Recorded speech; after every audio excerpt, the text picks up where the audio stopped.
Bienvenue dans l'Instant L, comme local, l'information au plus près de chez vous. Et dans ce magazine, nous vous dévoilerons l'incroyable découverte réalisée par des experts de l'art chez un particulier vendéen. Nous vous donnerons des astuces pour réaliser des vidéos sur Internet et devenir, pourquoi pas, youtubeur vedette. Mais avant cela, direction Aigues-Perses dans le Puy-de-Dôme. À l'occasion de la semaine de la presse à l'école, des collégiens ont été sensibilisés au phénomène des fake news, ces fausses nouvelles qui circulent de plus en plus sur le web. Je vais vous proposer 2 informations. 2 infos, une vraie, une fausse. Objectif pour ces élèves de 4e, déceler une fake news. Des fausses nouvelles de plus en plus nombreuses à être relayées sur les réseaux sociaux dont ces adolescents raffolent. Inquiétant pour certains, beaucoup moins pour d'autres. C'est bien qu'on ne soit pas tout le temps avec des vrais trucs, voilà. Au moins c'est amusant. Puis on voit que des fois il y en a qui croient des trucs, enfin c'est drôle. Faut être vigilant parce qu'on peut vite se faire piéger, quoi. Parce que maintenant il y a presque plus de fausses informations que de vraies. Que l'on ait 13 ans ou plus, pas facile de démêler le vrai du faux dans une information. D'ailleurs, même les journalistes professionnels se font parfois piéger. Exemple du jour, la découverte d'une cité Maya par un adolescent canadien, relayée par les principaux médias français. Une drôle de théorie. Dans la salle, l'échange s'installe, le doute aussi. L'âge du jeune homme ou encore les sources de l'information sont rapidement mis en cause par les collégiens. Moi j'ai des doutes quand même parce que les sources elles sont pas très fiables quand même. S'ils l'ont mis ça aux infos et que tout le monde regarde, ils ont bien vérifié que ce soit bien vrai, non? Qu'il y ait des doutes, c'est qu'il soit jeune. Ouais. C'est pour ça qu'il y a plus de doutes, parce que on dit qu'il a 15 ans et que ça fait 2 ans qu'il travaille dessus, donc il y a 13 ans... Ça fait d'accord. Se questionner, voilà l'objectif pédagogique de ce cours qui s'inscrit dans le programme de français. Car pour Marjorie Berton, professeure de lettres classiques, ces élèves doivent développer leur esprit critique, une étape indispensable dans leur parcours de futurs citoyens. L'esprit critique, ce n'est pas critiquer tout et n'importe quoi, mais c'est apprendre à démêler le vrai du faux, à se faire sa propre idée, vérifier, en fait, confronter les différentes idées, ne pas prendre pour vrai les interprétations, mais ne partir que des faits. Ça, c'est des choses importantes et ils vont être citoyens, ils vont voter.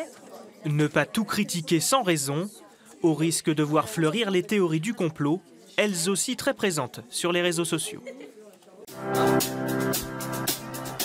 Une fois que vous aurez appris à déceler les fausses infos, vous voilà prêt à devenir, pourquoi pas, reporter sur Internet. YouTube, ce réseau social qui permet de publier des vidéos, attire de plus en plus de jeunes qui rêvent de suivre les traces des youtubeurs les plus célèbres. À Alençon, l'Office Information Jeunesse leur donne des conseils. Cher Père F, si vous cherchez à rentrer dans le YouTube Game, voici quelques conseils pour essayer d'y voir plus clair. Devenir youtubeur, publier ses vidéos en ligne, c'est le rêve de ces 2 jeunes d'Alençon.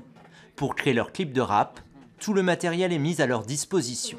C'est très bien pour nous parce que nous, on n'a pas forcément le moyen de s'acheter tout ce qui est là.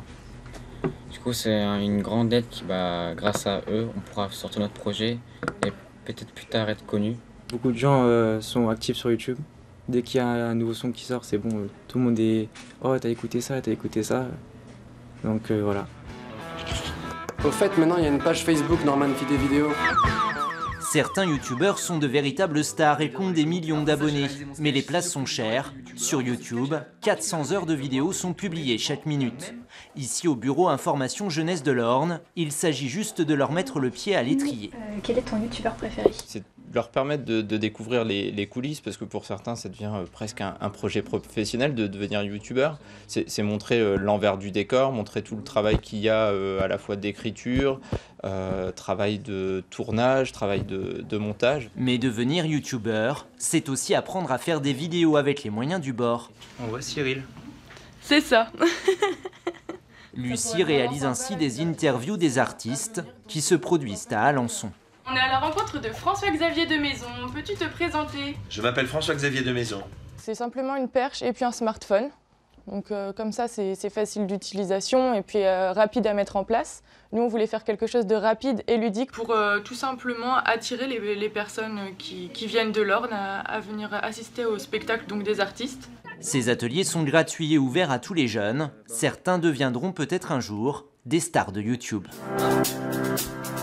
Nous Nous refermons ce magazine avec ce trésor de la peinture du XVIIe siècle découvert récemment chez un particulier vendéen.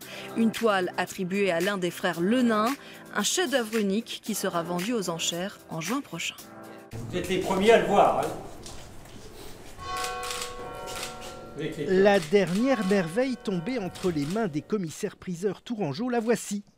Un tableau unique d'un des frères Lenain peint au milieu du XVIIe siècle et représentant un jeune Christ enfant en méditation devant la croix. C'est au fils Rouillac, Aymeric, que l'on doit cette incroyable découverte. Une maison sans histoire, jolie maison, un petit village de Vendée à 1h30 au sud de Nantes. Et là, accroché au mur, un choc. Cette image qui est complètement surprenante. Surprenante parce qu'elle représente un enfant face à des instruments de torture. Il y a un côté qui est sadique, pervers. On s'y attend absolument pas. Et puis il y a une telle présence, un tel silence, une lumière qui dégage de l'enfant une sérénité, que tout de suite on comprend qu'on est face à quelque chose d'important. Le thème du tableau, la virtuosité technique, la délicatesse des traits, les experts sont formels. Il s'agit d'une huile d'un des trois frères, probablement exécutée entre 1641 et 1648. Et l'œuvre est exceptionnelle. C'est un tableau majeur pour la connaissance de la peinture française du XVIIe siècle et plus particulièrement pour la connaissance des frères Lenain.